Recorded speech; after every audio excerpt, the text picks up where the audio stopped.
பாய் வீட்டு கல்யாணத்தில் போடுறதா பெஸ்ட் பிரியாணி அப்படி நம்ம பொதுவாக போடுறோம். அவங்க பண்ணும்போது அதை வந்து அவங்க ஒரு கமர்ஷியலான இன்டென்ஷனில் பண்ணுறது இல்லை. அவங்க என்ன பண்ணுறாங்க, வர்றவங்க வந்து வயிறார சாப்பிட்டுட்டு வீட்டில் இருக்கிறவங்கள வாழ்த்திட்டு போகணும் அப்படிதான் வந்து ஒரு இன்டென்ஷனில் போடுறாங்க. நம்ம கமர்ஷியலாக பண்ணும்போது lot of compromises also happens in terms of எப்படி அந்த ஃபுட் காஸ்ட்டை கரெக்டாக பெஸ்ட் பண்ணி வைக்கிறது. ஏன்னா அவங்க அதில் அந்த ஃபுட் காஸ்ட் பார்க்கணும், பெஸ்ட் ஆஃப் த பெஸ்ட், நல்ல நெய் ஊற்றுது. ஆட்டு வந்து இளம் ஆடாக பார்க்கணும். அதுவும் நான் ஃப்ரம் தூத்துக்குடி சைடு, எங்கள் ஊர்லலாம் எங்கள் தாத்தம் பாட்டம் சைட்லாம் எப்படின்னு பார்த்தீங்கன்னா அந்த கறியை சாப்பிட்டு இந்த ஆடு இந்த இடத்துல மேய்ஞ்சிருக்கும்பா அப்படின்னு சொல்கிற அளவுக்கு ருசி பார்த்தவங்க. அந்த கைண்ட் ஆஃப் டேஸ்ட்டோ கொனசரோ யாரும் கிடையாது. இன்னைக்கு நல்லா ஸ்பைசியா நல்லா சுட சுட கொடுத்தீங்கன்னா அது ஒரு நல்ல பிரியாணி அக்செப்ட் பண்ற ஒரு மனம். ஏன் நான் இதை கேட்கிறேன், இப்போ அவர் சொன்னதுலேயே நான் எடுத்துக்கிறேன். ஈவன் ஆஃப்டர் இவ்வளவு பிரியாணி வெரைட்டி வந்தோம், இவ்வளவு பிரியாணி சாப்பிட்டும் கூட பாய் வீட்டிலேருந்து ரம்ஜானுக்கு பிரியாணி எப்படா வரும்னு காத்திருக்கிற வரைக்கும் பிரியாணி இன்னும் டேஸ்ட் கிடைச்சிருச்சான்னு தெரியல. ஏன்னா அந்த ஆத்தென்டிசிட்டிக்கு எங்கேயோ தேடுறோம். யாராவது ரம்ஜானுக்கு பிரியாணி கொடுத்து வருதோ அல்லது வீட்டுக்கு வாங்க சமைச்சு தரோம் அல்லது கல்யாண பிரியாணியில் போய் கல்யாணத்தில் சாப்பிட்றதோ அந்த டேஸ்ட் அந்த குக்கிங் மெத்தட் கொஞ்சம் டிஃப்ரெண்ட்.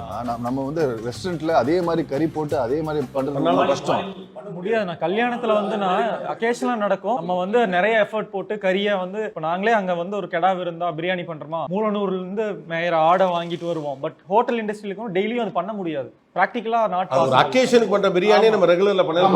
அப்ப மீட் வந்து கோல்ட் ஸ்டோரேஜ்க்குள்ள போகும் 1-2 days கண்டிப்பா. சோ அதுக்கு ஒரு சின்ன அதுக்கான ஒரு சின்ன டேஸ்டோட காம்ப்ரமைஸ் இருக்கும் நமக்கு கண்டிப்பா. பிரியாணில வந்துனா அந்த பேஸ்ன்னு ஒன்னு இருக்கு. இப்போ நம்ம கொங்கு ஸ்டைல்னு ஒன்னு பிரியாணி இருக்கு, பாஸ்மதி ரைஸ் சீரக சம்பா, ரெண்டு ஸ்டைல். ஆக்சுவலா எனக்கு தெரிஞ்சு ரெண்டே பிரியாணி தான். ஒன்னு சீரக சம்பா பிரியாணி, இன்னொன்னு பாஸ்மதி பிரியாணி.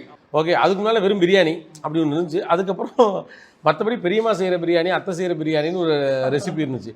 இப்போ இந்த கொங்கு ஸ்டைல் பிரியாணிங்கிறது எல்லாமே லேட்டர் தான். ஏன்னா ஹைதராபாத் பிரியாணி வந்த பிறகு நம்ம ஒன்று வச்சுக்குவோம், கொங்கு பிரியாணி ஒன்று, சென்னை பிரியாணி ஒன்று. புதுசாக ஏதாவது கொடுக்கணும்னு தான் அந்த மூங்கில்ல பண்றது, இலையில கட்டி பண்றது, அதுக்கப்புறம் அதெல்லாம் பிரசன்டேஷன் இல்லைங்களா? ரொம்ப வருஷமா கொங்கு பிரியாணி இருந்துச்சு, அது இப்பதான் ரீசெண்டா வெளியே வந்திருக்கு. இப்போ ட்ரெடிஷ்னலாக இங்கே ஒரு பிரியாணிக்கு ஒரு பெரிய ஸ்பேஸ் இருக்குது. பிரியாணியோட பிக்கஸ்ட் அட்வான்டேஜ்னா உங்களுக்கு வந்து எல்லாமே ஒரே இதில் கிடச்சிறது தான். ஒரு மீலில் வந்து நான் ஒவ்வொன்றுலேருந்து எடுத்து ஆட் ஆன் பண்ண வேண்டியது, இதெல்லாம் மிக்ஸ்டு, அவ்வளோதான். ஒரு ஆக்சுவலாக நம்மளுடைய ஃபஸ்ட் ஃபாஸ்ட் ஃபுட்டு நான் நினைக்கிறது பிரியாணி தான் சொல்லுவேன். எல்லாமே அதில் இருக்கும், டக்குன்னு பேக் பண்ணி வரலாம், டேஸ்டியாகவும் இருக்கும், நல்லாவும் இருக்கும், ஆஃபர் எக்கச்சக்கம். ஆனால் நான் என்ன கேட்குறேன்னா, பிரியாணி பிஸ்னஸ் எவால்வ் ஆன அளவுக்கு பிரியாணியோட டேஸ்ட் அண்ட் வெரைட்டிஸை நம்ம எவால்வ் பண்ணியிருக்கோமா அப்படிங்கிறது தான் என்னுடைய கேள்வி. 15 வெரைட்டி பிரியாணி வச்சுருக்கோம். அதான் 15 வெரைட்டி ஒரே மாதிரி இருக்குது. அதான் கொஸ்டினே இப்போ. ஏன்னா அதுதான் நான் கேட்குறேன், இவ்வளோ வளர்ந்த பிஸ்னஸ்னால் அது ரொம்ப பயங்கரமாக வளர்ந்துருக்கு. ஆனால் அந்த அளவுக்கு அதோடைய டேஸ்ட்டு, குவாலிட்டி ஆர் உண்மையான வெரைட்டிஸ் அதிகமாக இருக்கா அப்படிங்கிறது தெரியல. நீங்கள் தமிழ்நாடு கேட்குறீங்களா இல்லை? நான் இங்கே தான் கேட்குறேன், எனக்கு இந்தியன் மார்க்கெட் தெரியல. ஏன்னா இந்தியா மார்க்கெட்டில் உங்களுக்கு பார்த்தா லக்னோலாம் வந்து அவங்களுடைய ஆத்தென்டிகேஷன் வேறு, அவங்க தான் ரைட்டா. ஏன்னா அவங்க தான் பிரியாணின்னு வந்துட்டு அது அந்த பிரியாணி நம்ம கிட்ட போகிறது. ஆக்சுவலாக அந்த இப்போ சைனாவில் ஒரு தடவை I wanted to eat what's that fried rice.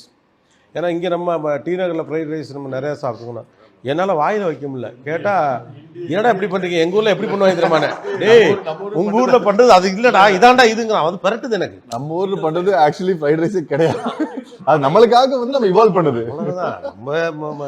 நம்ம கேஎஃப்சி சிக்கனே மிளகு சட்னியில் தொட்டு சாப்பிட்டா ஒரு டேஸ்ட் வரும், நம்ம கண்டுபிடிச்சி போடல. நான் என்ன அதை தான் நான் கேட்குறேன். இப்போ நமக்கு ஒரிஜினல் டேஸ்ட்னு ஒன்று இருக்குல்ல, அது வளர்ந்துருக்கணும்ல. அது ஆக்சுவலாக வளரலாம், டேஸ்ட் வளரல, வெரைட்டி தான் வளர்ந்துருக்கு. வளருது அப்படின்னா அதோடைய ஆத்தென்டிசிட்டியே பெருமை. நம்ம இது வந்து ரொம்ப கல்ச்சராக பண்ணிட்டு வர ஸ்டைலாக அப்படியே நம்ம ஃபாலோ பண்ணி மெத்தடாக பண்ணிட்டு இருக்கோம்.